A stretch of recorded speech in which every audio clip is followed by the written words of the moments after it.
All right, Shalom. I'd like to start off by giving all praises to Yahweh Bashim Yahushai, Bahashem Rachak Wadash.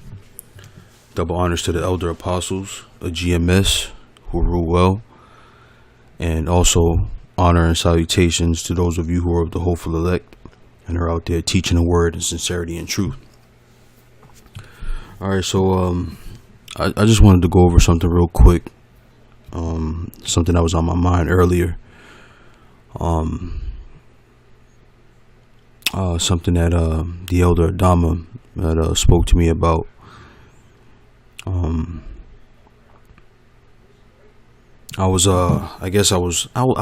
don't know if upset is the right word, but I guess I'm not used to people looking to me for advice or looking to me to resolve an issue or what have you. And at work, I have a new boss, and and he's always I can see his the look on his face when he's talking to me. He almost like he's looking for my approval. And it was I don't know if disheartening is the right word, or I don't know what the right word is to use, but I was I guess frustrated about it, because I'm saying to myself, like, damn, motherfucker, you the boss, why you looking for my approval? And I told the elder about that, and he let me know that it's not of myself or of him that he looks for my approval. It's the spirit that is showing him that I'm someone that can be trusted. I'm someone that can be looked to on how to figure things out, and that's all through the Holy Spirit, of course. I don't take credit of that myself, but when the elder spoke to me, it put me at ease, and I think of it differently now, and so I was thinking of that earlier today at work, and I wanted to talk about that. So I got a couple of scriptures. It shouldn't take me long, but I got a couple of scriptures here. This is Timothy 3:7. Actually, I wanted to go up a little bit. This is 1 Timothy 3:1. It says, "This is a true saying. If a man desire the office of a bishop, he desire for good work. A bishop then must be blameless, the husband of one wife, vigilant, sober, of good behavior, given to hospitality, apt to teach, not given to wine, no striker, not greedy of filthy lucre, but patient, not a brawler, not covetous, one that ruleth well his own house, having his children in subjection with all gravity. For if a man know not how to rule his own house, how shall he take care of the church of the Most High? Not a novice, lest being lifted up with pride, he fall into the condemnation of the devil. Moreover, he must have a good report of them which are without, lest he fall into reproach in the snare of the devil." Right? So it says he must have a good report of them which are without. Which are without what? Of course, we have to have a good report within the brotherhood, right? But of them that are without, meaning the people at your job, people that you run into, like when you go to a restaurant, right? And how you carry yourself in the restaurant, giving tips. When your boss asks you to do a task, you complete it on time. You do all that you can to make sure that you've not just met the expectation of the task, but exceeded the expectation. And this is what gets you a good reputation to the people that are without the brotherhood, that are not a part of this thing. You shine. I think it was Elder Apostle Gabar who did the show recently.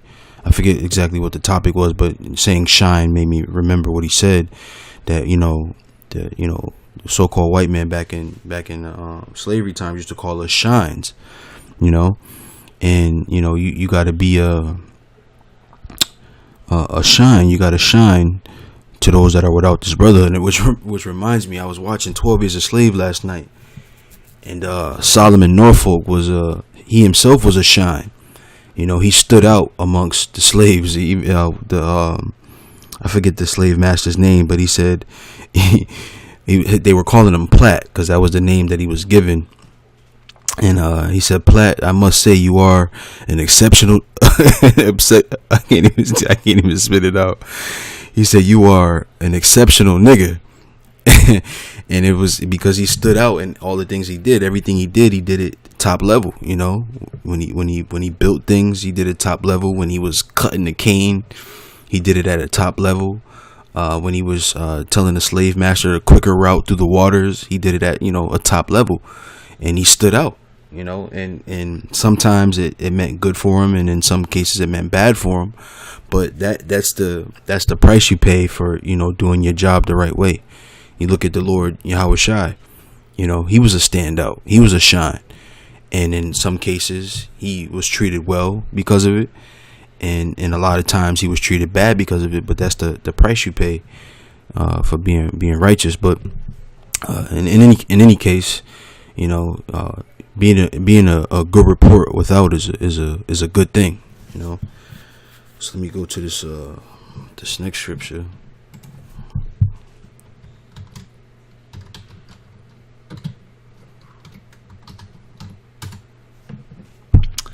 This is Colossians 4:5. It says, walk in wisdom toward them that are without, redeeming the time. Right? Let your speech be always with grace, seasoned with salt, that ye may know how ye ought to answer every man. Right?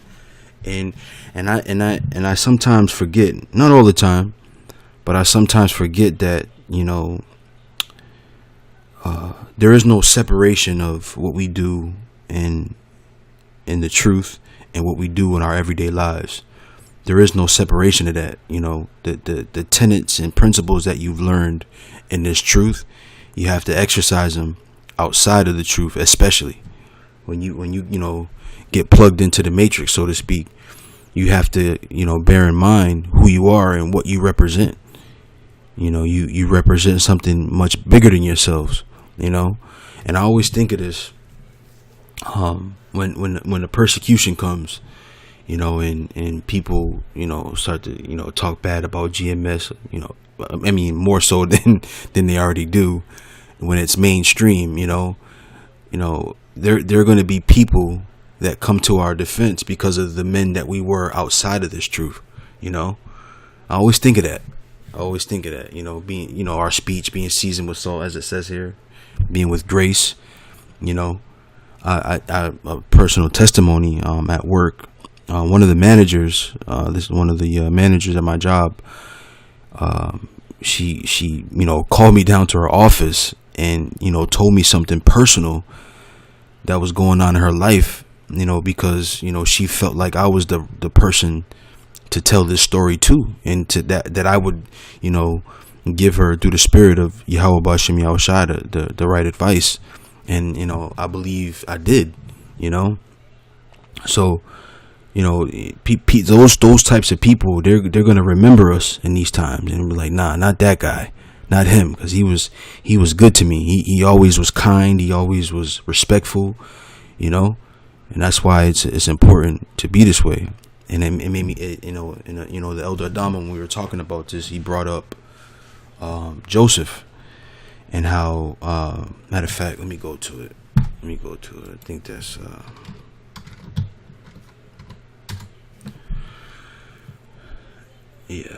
let's start. I'll get to the point. I think we've all read the story before, but I'll just start right here. This is Genesis 41 and 33. It says, now therefore let Pharaoh look out a man discreet and wise, and set him over the land of Egypt. Let Pharaoh do this, and let him appoint officers over the land, and take up the 5th part of the land of Egypt in the 7 plenteous years. And let them gather all the food of those good years, and come and lay up corn under the hand of Pharaoh, and let them keep food in the cities. And that food shall be for store to the land against the 7 years of famine, which shall be in the land of Egypt, that the land perish not through the famine. And the thing was good in the eyes of Pharaoh, and in the eyes of all his servants. And Pharaoh said unto his servants, Can we find such a one as this is, a man in whom the Spirit of the Most High is? And Pharaoh said unto Joseph, For as much as the Most High have showed thee all this, there is none so discreet and wise as thou art. You see?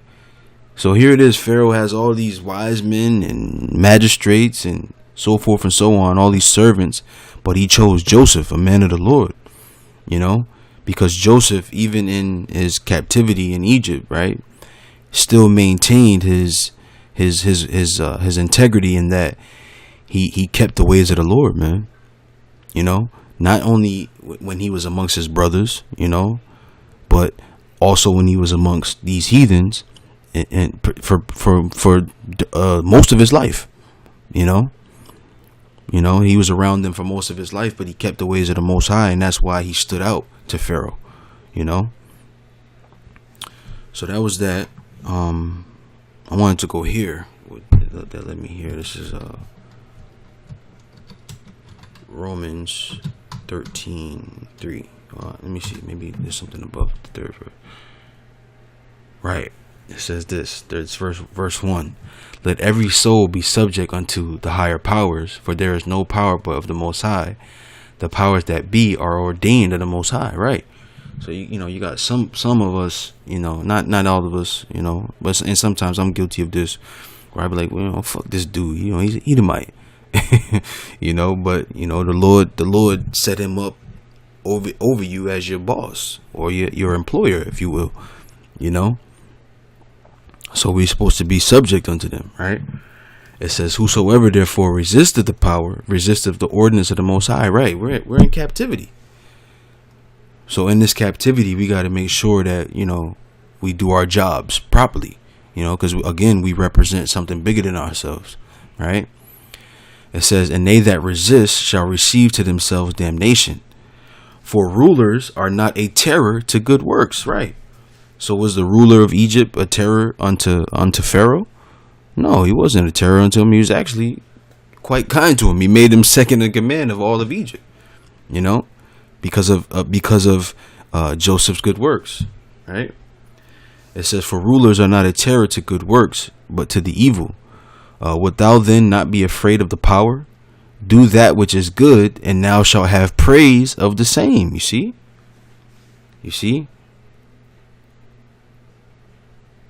So that's it, man. I mean, you can go into this a little bit more of this Romans, because there's a little bit more in there too. But I just wanted to hit the points. I didn't want this to be long.